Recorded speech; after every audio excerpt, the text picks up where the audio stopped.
जय जय श्री राधे द्वारिकाधीश की जय। परम मंगलमय परात्पर अखिलेश्वर अकारण करुणा वरुण वाले भक्त वांछा कल्पतरु तड़िद्युति विनंदक पीतांबरधारी श्री बालकृष्ण लाल की वांग्मयी प्रतिमूर्ति श्रीमद् भागवत महापुराण परम वंदनीय पूज्य संत स्वामी नित्यानंद जी महाराज, समुपस्थित समस्त संत जन वृंद, भागवत सप्ताह प्रवचन ज्ञान महायज्ञ का तृतीय दिवस प्रारंभ करते हैं। परम वंदनीय पूज्यपाद सुखदेव स्वामी राजर्षि परीक्षित को लक्ष्य करके मानो तो पूरे मानव जगत को भागवत कथामृत का पान करा रहे हैं, जिसमें विदुर मैत्रेय संवाद के अंतर्गत कपिल देवहूति संवाद प्रसंग चल रहा है। आइए संवेद रूप से हम लोग उसी पवित्र स्थान पर चले। भगवान सुखदेव कहते हैं, माता कपिल देव जी ने मां देवहूति से कहा, समस्त प्राणियों में मैं विराजमान हूं, जिसने मुझे सब में नहीं देखा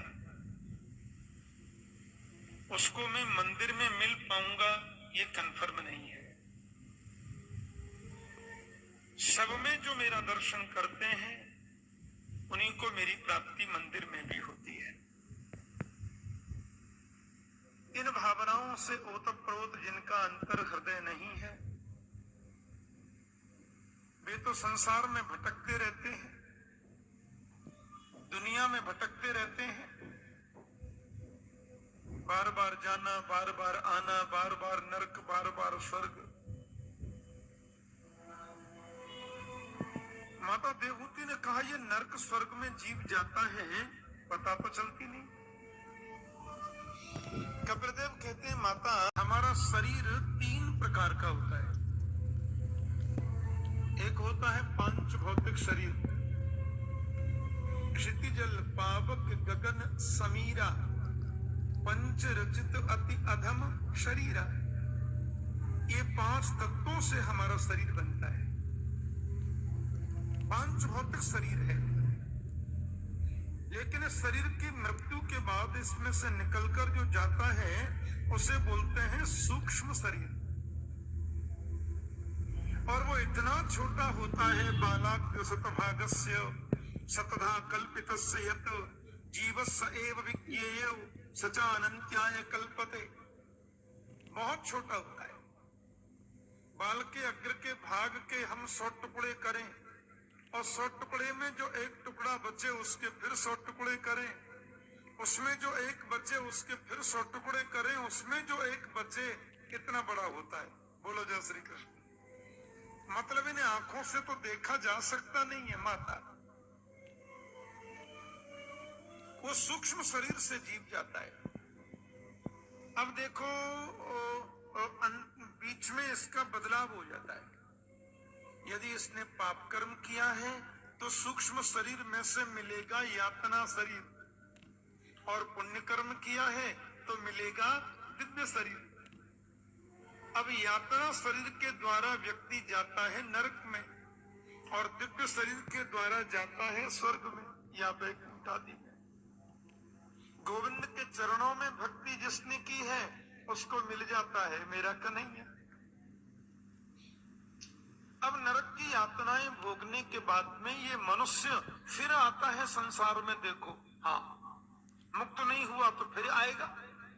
एतम भुक्त्वा स्वर्गलोकम विशालम क्षीणे पुण्य मर्त्यलोकम विशंति। ये फिर दुनिया में आता है, संसार में आता है। और माता यहाँ आकर के मान लो किसी अन्न के दाने में प्रवेश किया, पिताजी के शरीर में प्रविष्ट हो गया और पुंसो रेतः कणाश्रय, पिताजी के रेतः कर्ण का आश्रय लेकर के प्राणी माता के गर्भ में चला जाता है। और ये भ्रांति बहुत निर्मूल है कि बच्चा गर्भ में आने के कुछ दिन बाद उसमें जीव आता है। नहीं नहीं, गर्भाधान होने से जब गर्भ धारण होता है उसी समय से इसमें चेतन जीवात्मा आ जाता है। इसलिए गर्भस्थ शिशु की हत्या तो जीवित बच्चे की हत्या से भी बड़ा पाप है। और ये पता चल जाए कि गर्भ में कन्या है तब उसको राम राम राम राम, ये तो जघन्य पाप है। दुनिया के सब पापों का प्रायश्चित हो सकता है, पर गर्भ के बच्चे को नष्ट करना इस पाप का तो कोई प्रायश्चित ही नहीं। इसका प्रायश्चित तो केवल नरक की प्राप्ति है। इसलिए ऐसा कभी करना नहीं चाहिए। गर्भ के बच्चे को नष्ट करना बहुत बड़ा अपराध है। उसको तो ऋषि कहा है भागवत में। गर्भस्थ शिशु तो ऋषि माना गया है, वो साक्षात संत है।